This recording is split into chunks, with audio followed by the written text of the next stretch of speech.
প্রিয় দর্শক, স্বাধীন দেশে 10 মাস পরে আপনাদের আবারও স্বাগত জানাই আমার ইউটিউব চ্যানেল। কেন 10 মাস পরে এবং কেন স্বাধীন দেশে কথা দুটি বললাম নিশ্চয়ই আপনারা এতদিনে বুঝতে পেরেছেন।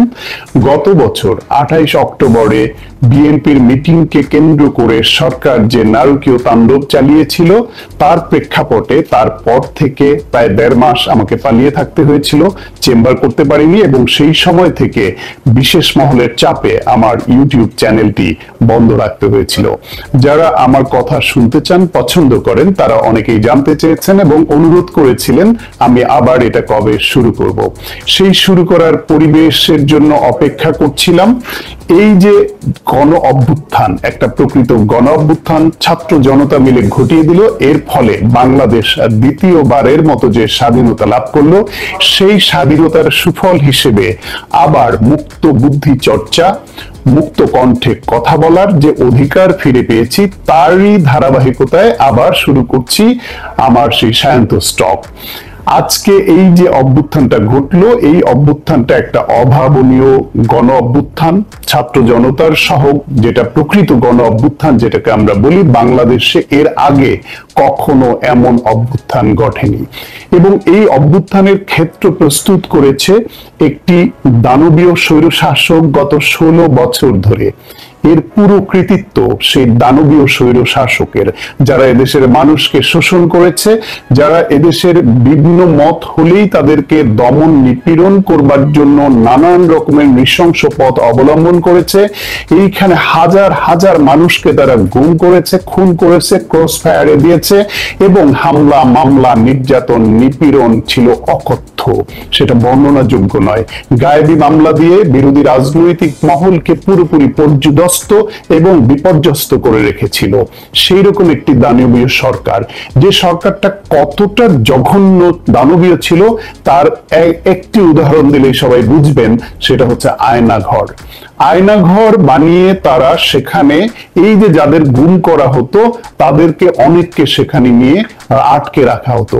দিনের পর দিন, বছরের পর বছর কি নিদারুণ কষ্টে তাদের আটকে রাখা হয়েছে, তা সেই কাহিনী শুনে চোখের পানি ধরে রাখা কষ্ট যে কোনো বিবেকবান মানুষের। আপনারা ভেবে দেখুন তো, মীর কাসেম আলী, তাকে এই সরকার যুদ্ধ অপরাধের মামলায় ফাঁসি কার্যকর করলো, সেটি নিয়েও সমালোচনা আছে, বিতর্ক আছে। কিন্তু তারপরে কি করলো, তার ছেলেকে ব্যারিস্টার আরমান তাকে উঠিয়ে নিয়ে গেল। নিয়ে যাওয়ার পরে 8টা বছর এই যে তাকে আটকে রাখলো আয়নাঘর নামে যেই একটা বদ্ধ জায়গায়, কি অপরাধ ছিল? যদি মীর কাসেম আলীর ছেলের কোনো অপরাধ থেকে থাকে তাহলে তাকে আইনের আওতায় এনে বিচার করা যেতে পারত। আসলে তার অপরাধ ছিল না বলে, বিচার করতে পারবে না বলেই আয়নাঘরে আটকে রেখেছিল। জামায়াতের সাবেক আমির এবং নেতা গোলাম আজম, তারও যুদ্ধ অপরাধের অভিযোগে তার বিরুদ্ধে আদালতে বিচার হয়েছে।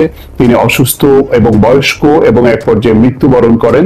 তার ছেলে ব্রিগেডিয়ার আজমি, তাকে বাধ্যতামূলকভাবে চাকরি থেকে অপসারণ করা হলো, তারপর তাকে তুলে নিয়ে গুম করে রাখলো। ঠিক 8টা বছর তাকেও আয়নাঘরে আটকে রাখলো। এরকম কয়েকজনকে আমরা ফিরে পেয়েছি। কিভাবে ফিরে পেয়েছি? আকস্মিক একটা অভ্যুত্থানের মাধ্যমে এই সরকারের, এই দানবীয় স্বৈর শাসকের পতন হয়েছে বলে আমরা এই কথাগুলো জানতে পেরেছি। যদি সেটি না হতো তাহলে এই সরকার, তাদের দোসররা, তাদের পোষ্য লাঠিয়াল বাহিনী, তাদের প্রশাসন যন্ত্র, যাদেরকে লাঠিয়াল বাহিনীতে, হাসিনার লাঠিয়াল বাহিনীতে পরিণত করেছিল, তারা অস্বীকার করে যেত এবং তাদের বশংবদ সংবাদ মাধ্যমের যে কোরাস গাওয়া লুটেরা শ্রেণী, তারাও বলতো আয়নাঘর বলতে কিছু নেই, গুম বলতে কিছু এদেশে হয়নি।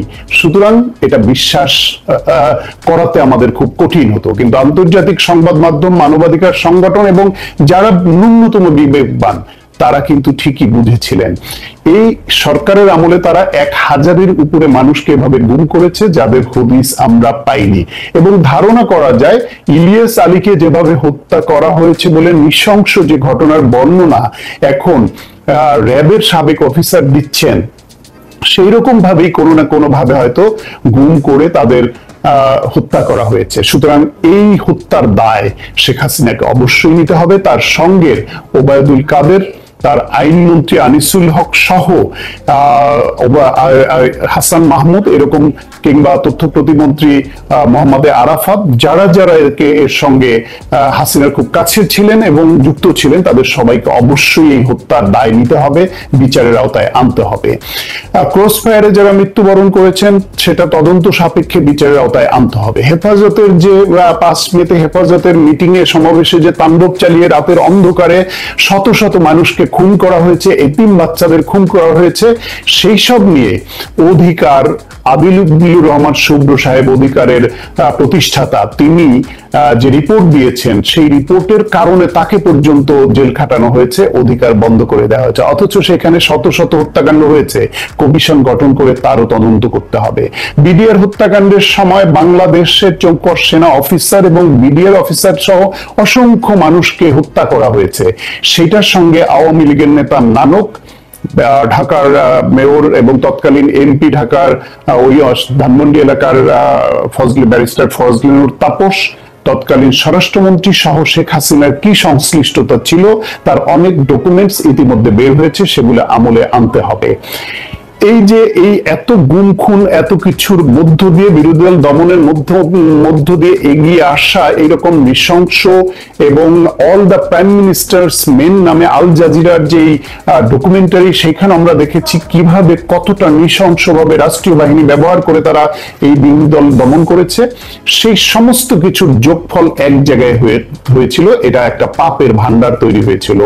এর বাইরে আছে দুর্নীতি, স্বজনপ্রীতি, টাকা পাচার, বিভিন্ন সাংবিধানিক প্রতিষ্ঠানগুলোকে ধ্বংস করে সেখানে লাঠিয়াল বাহিনী বসানো, মানুষকে অপদস্থ করা, আত্মমর্যাদা নিয়ে বেঁচে থাকবার যে মানুষের অধিকার, সেই অধিকার ক্ষুণ্ণ করা, এই সব কিছু মিলিয়ে যখন এক সময় এদেশের আপামর জনতার ভেতরে রাগ, ক্ষোভ, চাপা দুঃখ, বেদনা সবকিছু গুমরিমোট ছিল, সেই সময় আবির্ভূত হয় বৈষম্য বিরোধী ছাত্র আন্দোলনের নামে আল্লাহর প্রেরিত আবাবিল পাখি। ঝাঁকে ঝাঁকে আবাবিল পাখি যেন আল্লাহ পাঠিয়ে দিলেন এই জাতিকে, দেশকে রক্ষা করবার জন্য।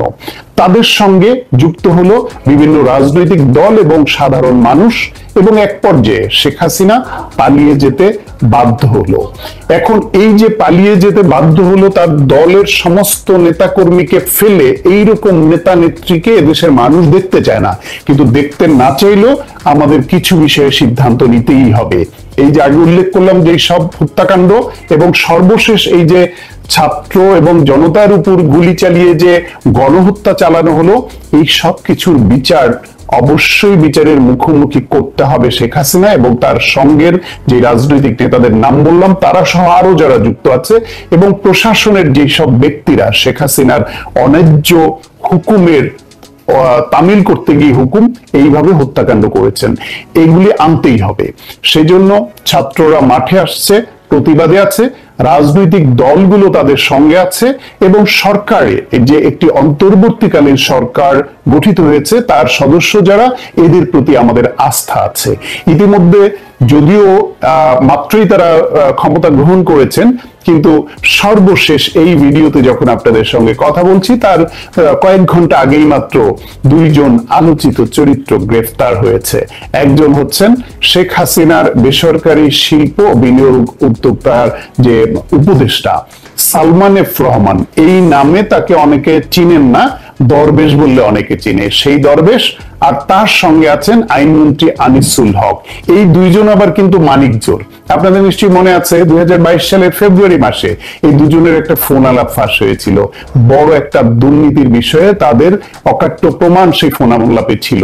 সেই মানিকজোড় এরা যে চুরি, লুটপাট, ডাকাতি, লুণ্ঠন, টাকা পাচারে যে মানিকজোড়, সেটা শেষ পর্যন্ত গ্রেপ্তারের সময়ও তার প্রমাণ মিলল। তারা 2 জন একসঙ্গে নৌপথে পালিয়ে যাচ্ছিলেন, কিন্তু শেষ পর্যন্ত পালাতে পারেনি।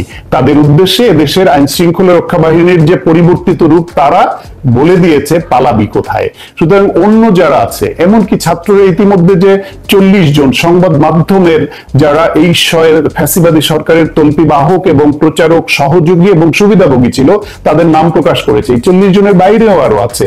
তারাও যে কেউ সামনে আসুক, প্রত্যেককে দেশের জনতার অধিকার আছে তাদেরকে ধরে আইন শৃঙ্খলা রক্ষাকারী বাহিনীর হাতে তুলে দেওয়া। এমনকি পুলিশের যে অফিসাররা যারা সাংঘাতিক নির্যাতন নিপীড়ন করেছে, গুম খুন করেছে, প্রকাশ্যে দম্ভ করেছে, আওয়ামী লীগের গুন্ডাদের থেকে, বেসরকারি গুন্ডাদের থেকেও এইসব পোশাকধারী সরকারি গুন্ডারা আরো জোর গলায় গুন্ডামি করেছে, বন্দুক চালিয়েছে, গুলি চালিয়েছে। সেই দু একটা নাম না বললেই নয়। ডিবি প্রধান হারুন, সেই ভাতের হোটেলের মালিক হারুন আজ পলাতক। বিপ্লব সরকার, সরকারের মধ্যে আরেক সরকার, বিপ্লব সরকার, সেও পলাতক। এরকম আরো অসংখ্য অফিসার আছে। এমনকি আজকে গতদিন থেকে একটা ভিডিও ভাইরাল হয়েছে, সেখানে এই যে বিভিন্ন গুম খুন, এই যে জুলাই আগস্ট হত্যাকাণ্ড, এই সময়ের হুকুমদাতা, প্রধান হুকুমদাতা অবশ্যই শেখ হাসিনা, তার পরের হুকুমদাতা যিনি স্বরাষ্ট্রমন্ত্রী, সেই স্বরাষ্ট্রমন্ত্রী এবং স্বরাষ্ট্র সচিবকে একজন পুলিশ অফিসার যার নাম ইকবাল, তিনি মোবাইলে ভিডিও দেখিয়ে বলছে যে স্যার আমরা গুলি করি, লাশ ফেলতে হয়েছে, গুলি করি, যে মরে সে যায় আর যে আহত হয় সে যায়, অন্য কেউ যাচ্ছে না, সরছে না, এখানেই ভয়। মানে আন্দোলনকারীদের তীব্রতা সম্পর্কে বোঝাচ্ছিল। এই ভিডিওটা ভাইরাল হয়েছে, বের হয়েছে, এটা এর প্রমাণের ভিত্তিতেই স্বরাষ্ট্রমন্ত্রী পলাতক আছে, তাকে হয়তো এখন পাওয়া যাচ্ছে না। স্বরাষ্ট্র সচিবকে অবশ্যই গ্রেফতার করা উচিত এবং তাকে বিচারের আওতায় আনা উচিত, তিনি এটা সাক্ষী। এবং সেই সঙ্গে যেই পুলিশ অফিসার এই যে আত্মস্বীকৃত খুনি, যিনি বললেন যে গুলি করে ছাত্রদের হত্যা করেছেন, জনতাকে হত্যা করেছেন, তাকে এবং তার হুকুমদাতা কারা, এরকম প্রত্যেককে বিচারের আওতায় অবশ্যই আনতে হবে। এরকম অসংখ্য প্রমাণ আছে। ধীরে ধীরে আমরা নিশ্চয়ই এই চ্যানেলে এক একটা টপিক ধরে ধরে এখন আলোচনা করব। সেই স্বাধীনতা আমাদের এসেছে, এই স্বাধীনতা অর্জনের জন্য আমাদের দীর্ঘদিন আন্দোলন করতে হয়েছে, সংগ্রাম করতে হয়েছে, নানান নিপীড়নের মুখে পড়তে হয়েছে। এমনকি আমি ব্যক্তিগতভাবে একজন চিকিৎসক, একটি বিশ্ববিদ্যালয়, মেডিকেল বিশ্ববিদ্যালয়ের শিক্ষক, লেখক এবং টেলিভিশন টক শোতে রাজনীতি বিশ্লেষণ করি বহু বছর। সেই আমাকেও এই ফ্যাসিবাদী সরকার এই আন্দোলন শুরুর পরে গত 17 জুলাই গ্রেফতার করেছে এবং 20 দিন কারাভোগ করতে হয়েছে। সুতরাং আমাদের এরকম অনেক হিসাব আছে, অনেক পাওয়ানা আছে, সেগুলো নিয়ে কথা বলতে হবে। এই দেশটাকে বৈষম্যহীন একটি মানব কল্যাণমুখী আধুনিক রাষ্ট্রে পরিণত করবার জন্য যা যা করা দরকার সবই আমাদের করতে হবে। এবং এই করার জন্য যারা রক্ত দিয়েছেন, সেই সব শহীদদের, ছাত্র জনতা যারা শহীদ হয়েছেন, প্রত্যেকের রুহের মাগফিরাত কামনা করছি।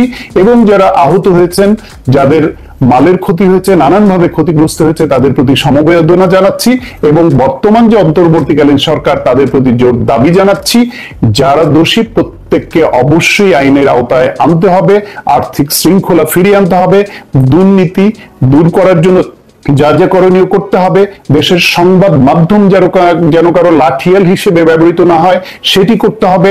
আইসিটি অ্যাক্টের যে অপব্যবহার হয়েছে সেটি যেন না হয়, আমরা যেন মন খুলে সত্য কথাটা বলতে পারি।